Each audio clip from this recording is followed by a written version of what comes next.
এবার সরাসরি ইরানের নতুন সর্বোচ্চ নেতা আয়াতুল্লাহ আলী খামেনির ছেলে মুজতবা খামেনিকে প্রচ্ছন্ন হত্যার হুমকি দিলেন ইসরায়েলের প্রধানমন্ত্রী বেনয়ামিন নেতানিয়াহু। যুদ্ধ শুরুর পর নিজের প্রথম সংবাদ সম্মেলনে তিনি ইরানের বিরুদ্ধে যুক্তরাষ্ট্রের সঙ্গে যৌথ সামরিক হামলার পক্ষে সাফাই গেয়ে এই হুঁশিয়ারি দেন। দ্য গার্ডিয়ানের এক প্রতিবেদনে উঠে এসেছে এই তথ্য।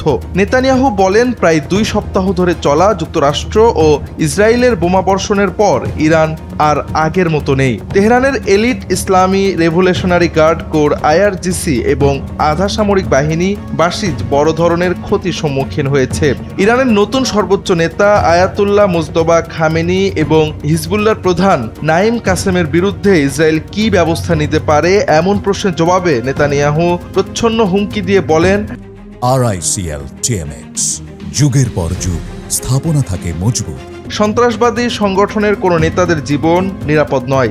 আমরা কি পরিকল্পনা করছি বা কি করতে যাচ্ছি সে সম্পর্কে আমি এখানে সুনির্দিষ্ট কোনো বার্তা দিতে চাই না। এই হামলায় ইরানের শীর্ষস্থানীয় পরমাণু বিজ্ঞানীরা নিহত হয়েছেন বলেও দাবি করেন তিনি।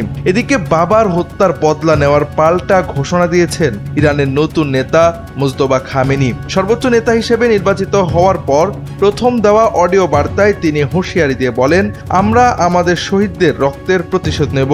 আমাদের যে প্রতিশোধের কথা মনে আছে তা শুধু বিপ্লবের মহান নেতার শাহাদাতের সঙ্গে সম্পর্কিত নয়, শত্রুর হাতে শহীদ হওয়া জাতির প্রতিটি সদস্যেরই প্রতিশোধ নেওয়া হবে বলে ঘোষণা দেন তিনি।